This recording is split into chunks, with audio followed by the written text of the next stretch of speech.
injuries. Garoppolo will be out, Henry Thomas out. No questionables? Nope. How's it looked like we saw Jimmy coming off the field as practice. How's he coming along, just working out on the side?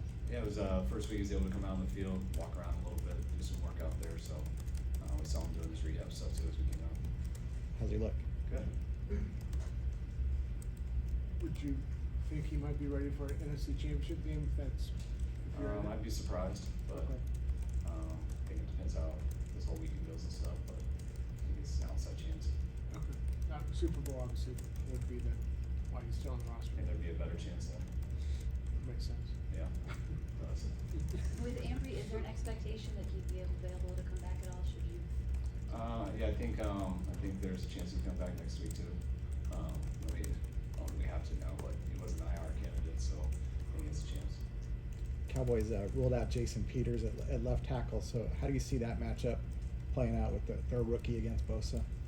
I mean, he's done a hell of a job this year, especially in his first year in this league, so he's played at a pretty high level throughout the year. That's where he's been most of the year, so he'll be right back there, and it'll be a good matchup to watch.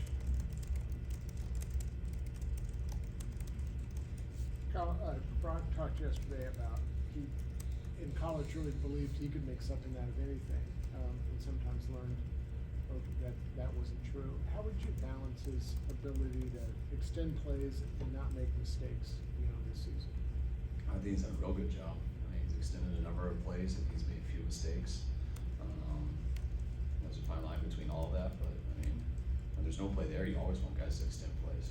I think guys get in trouble when they start relying on extended plays before making the play that's there. I think that's sometimes things you got to be careful of, especially when you have some playmaking ability like that. And I think that's stuff that Brock has learned and he's done a pretty good job of.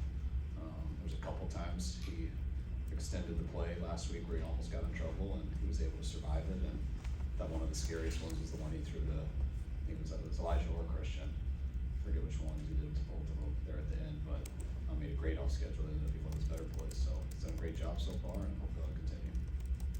You're talking about at the end of the second quarter? It was the second one he did, so I think it was in the third quarter. I can't remember so long ago. What was he like off schedule at Iowa State? Did you see a lot of that when you were watching? Yeah, he ran around a lot. I think his first play as a freshman or in his first game, I think he broke like a 50-yarder. He did some high stepping on it, which you guys see that come out of him sometimes. That's not why we got him, but it's definitely a huge asset that he leaned on in college and that he's been able to lean on to here in the league so far. Brandon said that, sometimes, last year in his career, sometimes he wouldn't get things right away and you'd have to say it another way or have somebody else give an example or teach it in a different way. I guess what's it like as a coach, trying to figure out creative ways, every guy's different, of how to get a concept across and how valuable is it, rewarding to see that finally come to fruition? I think that's really what coaching is. That's what raising kids are. Everybody, you work at something, it's your job to help someone and teach someone something, and that's really all you want it to be. And I think when you have players who realize that's what you're trying to do and they respect you, that's when it really gets fun, but not everyone learns the same way either. You can tell one kid one thing and another kid the other, and they see it a totally different way, and players are no different. So, but when you got a guy who's willing to learn and wants to, you always, if you try and they're not learning it, but they put the work in and they understand, but they're just not seeing it that way, then it's your job to find another way. And we always talk about how you frame things, and how you frame one thing to one person might sound completely different to another.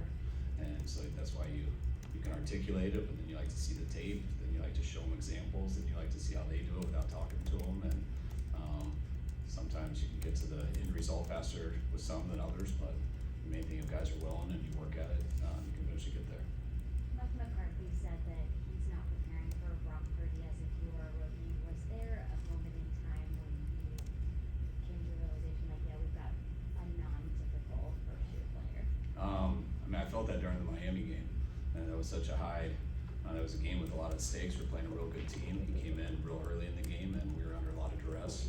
The way that their defense was playing, the way they were coming after us, and he didn't play at all like a rookie in that game. And I remember getting home that night, and all of us being pretty down about losing Jimmy in and stuff, and that we did get in there with Brock, and as I was going to bed, it kinda hit me that definitely didn't play like a third stringer today, and we'll see how it goes this week, but we felt pretty good then, and you gotta see when you go to his first start and stuff, but he looked the same way in practice that whole week and had a hell of a first start, and I think we all quickly forgot that he's a rookie. The different overtime playoff rules, how does that impact your strategy as they come out? Have you thought much about that, or how do you think on that? Yeah, I got a whole huge write-up on it from our analytics department. I'll read most of that probably at the hotel, or Sunday morning. But I don't think it changes much. We'll see if any percentages and stuff they tell me change, but I think, it comes down to trying to score every time you can, and it helps you win if you do. Take a couple more, guys. Coach, this game has brought in fans from all over the nation for the 49ers. We've talked to fans from Dallas, for 49er fans from Miami. Tell us what the fans mean to the team and to you for a weekend like this. Do the fans matter? Yes, I mean, trying to set me up.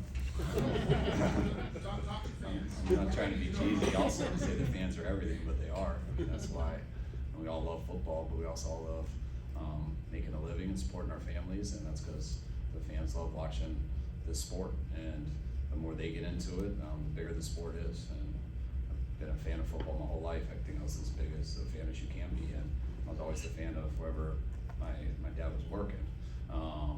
But when you watch people have the same passion and stuff, who feel the same way that you can relate to, it's really cool. And we had a big deal today, just going back and kind of showing our players the history of the Niners. And we started with the 82 game, the catch and everything, and I showed them the 92 game, the 93 game, the 94 game, and just to see all that history, that so everyone kind of has an idea what Dallas and the Niners mean to people. When I moved here in 92, I didn't really know.